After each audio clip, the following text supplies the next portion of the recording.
Hard hitting vlogs. Hello viewers, भी आज के हमारे वीडियो का टॉपिक है इंडिया गठबंधन पर मंडरा रहे खतरे के बादल।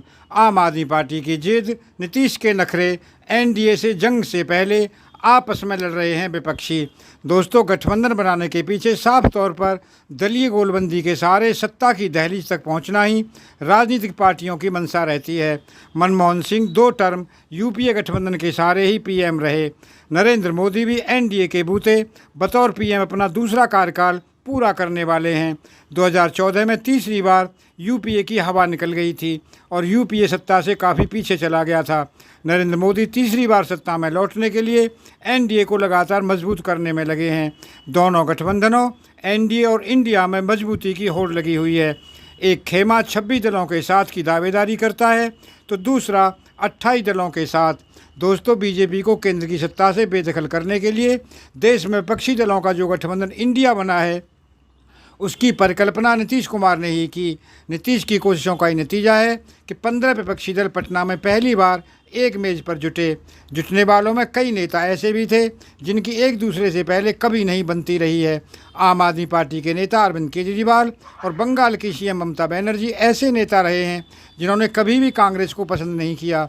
खुद नीतीश कुमार आरजेडी की आलोचना करते रहे हैं, पर अब एक दूसरे के करीबी काफ़ी बढ़ गई है। गठबंधन की राजनीति करने वाली कई राजनीतिक पार्टियां भी कभी किसी एक खूंटे से बंधकर रहना नहीं चाहती। आम आदमी पार्टी तो कभी किसी गठबंधन का हिस्सा नहीं रही। ममता बनर्जी तो एनडीए सरकार में केंद्रीय मंत्री रह चुकी हैं। वे कुछ महीने तक विपक्षी एकता की पक्षधर थीं, लेकिन कांग्रेस को नेतृत्व देने के खिलाफ थीं। अब अरविंद केजरीवाल और ममता बनर्जी कांग्रेस का नेतृत्व कबूल करने को तैयार तो हैं, लेकिन अपने प्रभाव वाले राज्यों में कांग्रेस उनके लिए अछूत की तरह है। दोस्तों, ममता चाहती हैं कि बंगाल में सत्ता में रहने के नाते सीटों का बंटवारा उनके मन माफिक होना चाहिए। वहीं केजरीवाल की आम आदमी पार्टी ने हरियाणा, पंजाब, दिल्ली में अकेले चुनाव लड़ने की तैयारी शुरू कर दी है। राजस्थान, मध्य प्रदेश और छत्तीसगढ़ में इस साल होने वाले विधानसभा चुनाव में आम आदमी पार्टी ने अपने उम्मीदवारों की घोषणा भी शुरू कर दी है। दोस्तों, बिहार के सीएम विपक्षी एकता के प्रबल पैरोकार नीतीश कुमार का शुरुआती रुझान तो विपक्षी एकता की ओर ही था, पर अब उनका विपक्ष के साथ बने रहना मुश्किल लगने लगा है।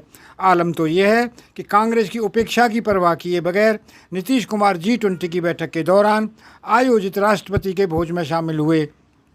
पीएम मोदी से भोज में नीतीश की मुलाकात का अंदाज भी उन्हें शक के दायरे में ला रहा है। विपक्षी गठबंधन की समन्वय समिति की बैठक में जेडीयू के अधिकृत प्रतिनिधि लल्लन सिंह का शामिल न होना भी संदेह पैदा करता है। नीतीश अचानक अपनी अंतरात्मा की आवाज़ पर सियासी फैसले लेते रहे हैं, इसलिए अगर किसी दिन ये सुनने को मिल जाए कि नीतीश ने पाला बदल लिया तो अचरज की बात नहीं होगी। दोस्तों, नीतीश कुमार अगर मन बदलते हैं तो इसके वाजिब कारण भी हैं। विपक्ष को एकजुट करने में नीतीश ने जितनी मेहनत की, उसका वाजिब लाभ किसी भी रूप में उन्हें मिलता नहीं दिख रहा। एक तो उनको विपक्षी गठबंधन का संयोजक बनाने की चर्चा अब तक अफवाह साबित हुई है। नीतीश के साथ ये तब हो रहा है जब उन्होंने प्रधानमंत्री पद की दावेदारी से अलग रहने की घोषणा कर रखी है। नीतीश ने बिहार की राजनीति से भी 2025 में मुंह मोड़ लेने का निर्णय सुना दिया है। इन सब के बावजूद विपक्षी गठबंधन ने उन्हें किसी लायक अब तक नहीं समझा है। दोस्तों, ऐसे में कयास लगते रहे हैं कि नीतीश लोकसभा का चुनाव लड़कर राष्ट्रीय राजनीति में जाएंगे। नीतीश के बयानों पर नज़र डालें तो उन्होंने 2024 के लोकसभा चुनाव पर अब तक कुछ नहीं कहा है। इन सब के अलावा महागठबंधन में आरजेडी कोटे के मंत्री, विधायक और विधान पार्षद समय समय पर उन्हें अपने बयानों से चिढ़ाते रहते हैं।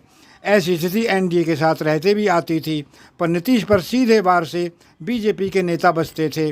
नीतीश ने अगर कभी गठबंधन से अलग होने का निर्णय लिया तो इसकी बड़ी वजह आरजेडी नेताओं के ऊट पटांग बयान ही होंगे।